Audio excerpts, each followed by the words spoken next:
Yemen का बादशाह है, उसने हुक्म जारी किया कि यमन वालों को कत्ल कर दिया जाए, इसलिए कि ये सब चंद बुजुर्गों को और शख्सियात को बुरा बोलते हैं, वाजिबुल कत्ल है और ये जो है वो राफजी हैं, जबकि उनका मकाम बहुत बुलंद है।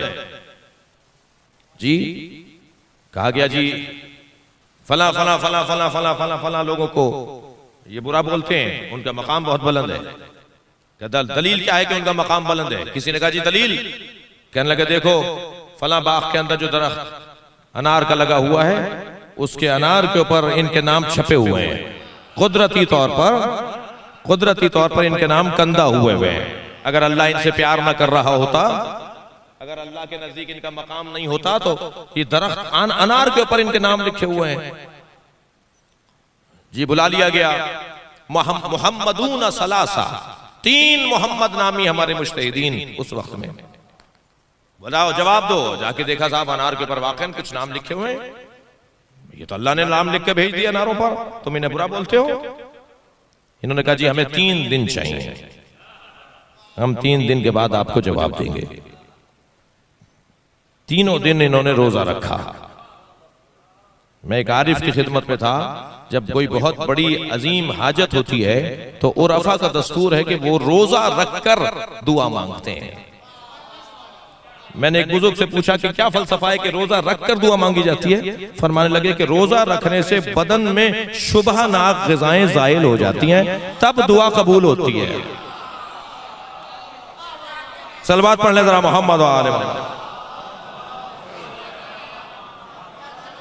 जी बाज़ औक़ात हमारी दुआएं कबूल ना होने का एक वजह ये होती है जी असर ही नहीं हो रहा ज़बान के अंदर, तो वो बदन से ज़ाइल हो जाना चाहिए वो तमाम शुबहनाक ग़िज़ाएं। तो ये 3 दिन उन्होंने रोजा रखा और तीसरे दिन जब ये रोजा इनका तमाम हुआ, मुनाजात की, मौला को पुकारा, मौला मदद कीजिए, हम आपके गैबत के अंदर हैं, आपके चाहने वाले हैं।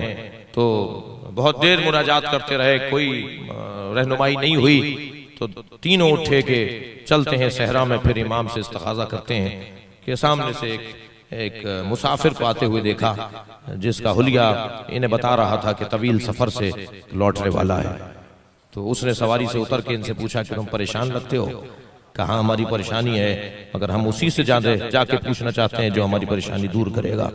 कहने लगे जी मुझसे बयान करो। क्या नहीं आपसे बयान हम क्या करेंगे? क्या नहीं बयान करने में कोई बात नहीं है और कोई ऐब नहीं है। और जब बयान किया गया तो उन्होंने कहा जाकर उनसे कह दो कि ये सारा जो दिखाया बताया गया है ये धोखा और फरेब है। और ये धोखा और फरेब इस तरह से है कि इस बादशाह का फलां वजीर है, उसके घर में फलां संदूक है और संदूक में सांचे रखे हुए हैं। जब ये फल छोटा होता है तो उस पर ये सांचा चढ़ा देते हैं, जब उस पर नक्श आ जाता है नामों का तो सांचा उतार देते हैं। अब जब फल बड़ा होता है तो उन्हीं नामों के साथ बड़ा होता है, वो नाम इसी तरह बड़े होते चले जाते हैं। तो जाकर फला जगह, और ऐसे जब जाकर देखा गया तो वहां से संदूक में से वो सांचा निकला जी, जो चढ़ाया जाता था फलों के ऊपर, और इस तरह से। तो जब वो बता के जाने लगे तो उन्होंने कहा कि जी आप कौन हैं? कहने लगे मैं वही हूं जिन्हें तुम 3 दिन से पुकार रहे हो। तो मोहम्मदून सलासा ने आगे बढ़कर कहा कि आप तीसरे दिन आकर हमें क्यों बता रहे हैं? हम तो 3 दिन से आपको पुकार रहे थे। कहने लगे तुमने 3 दिन की मोहलत क्यों मांगी थी?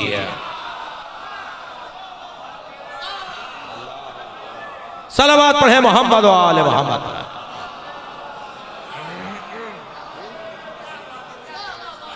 तुमने अगर कहा होता कि 1 दिन चाहिए, हमें 1 लम्हा चाहिए, तुम्हारा खुद ईमान 3 दिन का था। तुम मुझे 3 दिन बाद चाहते थे, मैं 3 दिन बाद आ गया। सलवात पढ़ ले मोहम्मद व आले मोहम्मद।